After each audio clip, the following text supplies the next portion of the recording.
हर महादेव संग गौरा पार्वती अध्याय 132 शुरू करते हैं।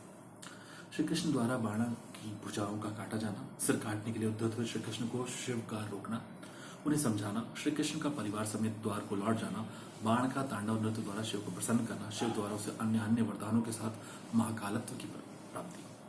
सनत कुमार जी कहते हैं, महाप्राज्ञ व्यास जी, लोक लीला का अनुसरण करने वाले श्री कृष्ण और शंकर की उस परम अद्भुत कथा को श्रवण करो। तात जब भगवान रुद्र लीलावश पुत्रों तथा गणों सहित सो गए, तब दैत्यराज बाण श्री कृष्ण के साथ युद्ध करने के लिए प्रस्थित हुए। उस समय कुंभांड उसके अश्वों की भागदौड़ संभाले हुए था और वह नाना प्रकार के शस्त्रास्त्रों से सज्जित था। फिर वह महाबली बलिपुत्र भीषण युद्ध करने लगा। इस प्रकार उन दोनों में चिरकाल तक बड़ा घोर संग्राम होता रहा, क्योंकि विष्णु के अवतार श्री कृष्ण शिवरूप ही थे और उधर बलवान बाणासुर उत्तम शिव भक्त था। मुनीश्वर तदंतर वीरवान श्री कृष्ण, जिन्हें शिव की आज्ञा से बल प्राप्त हो चुका था, चिरकाल तक बाण के साथ यूं युद्ध करके अत्यंत कुपित हो उठे। तब शत्रुवीरों का संहार करने वाले भगवान श्री कृष्ण ने शंभु के आदेश से शीघ्र ही सुदर्शन चक्र द्वारा बाण की बहुत सी भुजाओं को काट डाला। अंत में उसकी अत्यंत सुंदर 4 भुजाएं ही अवशेष रह गई और शंकर की कृपा से शीघ्र ही उसकी व्यथा भी मिट गई। जब बाण की स्मृति लुप्त हो गई और वीर भाव को प्राप्त हुए श्री कृष्ण उसका सिर काट लेने के लिए उद्यत हुए, तब शंकर की मोह निद्रा को त्याग कर उठ खड़े हुए और बोले। रुद्र ने कहा, देव के नंदन, आप तो सदा से मेरी आज्ञा का पालन करते आए हैं। भगवान, मैंने पहले आपको जिस काम के लिए आज्ञा दी थी वह तो आपने पूरा कर दिया। अब बाण का शिर छेदन मत कीजिए और सुदर्शन चक्र को लौटा लीजिए। मेरी आज्ञा से यह चक्र सदा मेरे भक्तों पर अमोघ रहा है। गोविंद, मैंने पहले ही आपको युद्ध में अनिवार्य चक्र और जय प्रदान की थी। अब आप इस युद्ध से निवृत्त हो जाइए। लक्ष्मीश, पूर्व काल में भी तो आपने मेरी आज्ञा के बिना दधीच, वीरवर, रावण और तारकाश आदि के पूर्व पर चक्र का प्रयोग नहीं किया था। जनार्दन, आप तो योगीश्वर, साक्षात परमात्मा और संपूर्ण प्राणियों के हित में रत रहने वाले हैं। आप स्वयं ही अपने मन से विचार कीजिए। मैंने इसे वर दे रखा है कि तुझे मृत्यु का भय नहीं होगा। मेरा यह वचन सदा सत्य होना चाहिए। मैं आप पर परम प्रसन्न हूँ। हरे, बहुत दिन पूर्व यह गर्व से भरकर उन्मत्त हो उठा और अपने आप को भूल गया था। तब अपनी भुजाएं खुजलाता हुआ यह मेरे पास आ पहुंचा और बोला, मेरे साथ युद्ध कीजिए। तब मैंने इसे शाप देते हुए कहा, थोड़े ही समय में तेरी भुजाओं का छेदन करने वाला आएगा, तब तेरा सारा गर्व गल जाएगा। बाण की ओर देखकर कहा, मेरी ही आज्ञा से तेरी भुजा को काटने वाले ये श्रीहरि आए हैं। श्री कृष्ण से अब आप युद्ध बंद कर दीजिए और वर वधु को साथ ले अपने घर को लौट जाइए।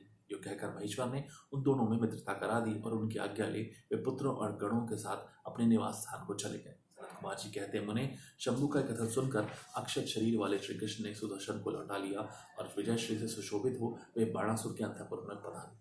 वहां उन्होंने उषा सहित अनिरुद्ध को आश्वासन दिया और बाण द्वारा दिए गए अनेक प्रकार के रत्न समूहों को ग्रहण किया। उषा की सखी परम योगिनी चित्रलेखा को पाकर तो श्री कृष्ण को महान हर्ष हुआ। इस प्रकार शिव के आदेश अनुसार जब उनका सारा कार्य पूर्ण हो गया, तब वे श्रीहरि हृदय से शंकर को प्रणाम कर और बलिपुत्र बाणासुर की आज्ञा ले परिवार समेत अपनी पुरी को लौट गए। द्वारका में पहुंचकर उन्होंने गरुड़ को विदा कर दिया। फिर हर्षपूर्वक मित्रों से मिले और स्वेच्छानुसार आचरण करने लगे। इधर नंदीश्वर ने बाणासुर को समझाकर कहा, भक्त शार्दुल, तुम बारंबार शिव जी का स्मरण करो, वे भक्तों पर अनुकंपा करने वाले हैं। अतः उन आदि गुरु शंकर में मन समाहित करके नित्य उनका महोत्सव करो। तब द्वेष रहित हुआ महामनसी बाण नंदी के कहने से धारण धारण करके तुरंत ही शिव स्थान को गया। वहां पहुंचकर उसने नाना प्रकार के स्तोत्रों द्वारा शिव जी की स्तुति की और उन्हें प्रणाम किया। फिर वे पादों से ठुमकी लगाते हुए और हाथों को घुमाते हुए नाना प्रकार के आलीड़ और प्रत्यालीड़ आदि प्रमुख स्थानों द्वारा सुशोभित नृत्यों में प्रधान तांडव नृत्य करने लगा। उस समय वह हजारों प्रकार से मुख द्वारा बाजा बजा रहा था और बीच बीच भावों को मटकाकर और सिर को कंपाकर सहस्रों प्रकार के भाव भी प्रकट करता था। इस प्रकार नृत्य में मस्त हुए महाभक्त बाणासुर ने महान नृत्य करके नतमस्तक को त्रिशूलधारी शंकर चंद्रशेखर भगवान रुद्र को प्रसन्न कर लिया। तब नाच गान के प्रेमी भक्तवत्सल भगवान हर हर्षित होकर बाण से बोले। रुद्र ने कहा, बलिपुत्र प्यारे बाण, तेरे नृत्य से मैं संतुष्ट हो गया। अतः दैतेंद्र, तेरे मन में जो अभिलाषा हो उसके अनुरूप वर मांग लो।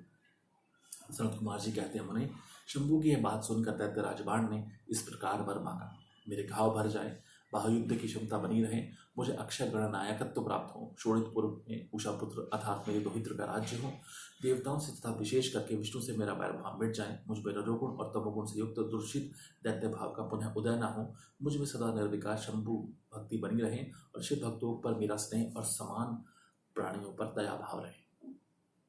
यो शंभु से वरदान मांग कर बलिपुत्र महासुर बाण अंजलि बांधे रुद्र की स्तुति करने लगे। उस समय उसके नेत्रों में प्रेम के आंसू छलक आए थे। तदनंतर जिसके सारे अंग प्रेम से प्रफुल्लित हो उठे थे, वह बलिनंदन बाणासुर महेश्वर को प्रणाम करके मौन हो गया। अपने भक्त बाण की प्रार्थना सुनकर भगवान शंकर तुझे सब कुछ प्राप्त हो जाएगा, योग कहकर वहीं अंतर ध्यान हो गए।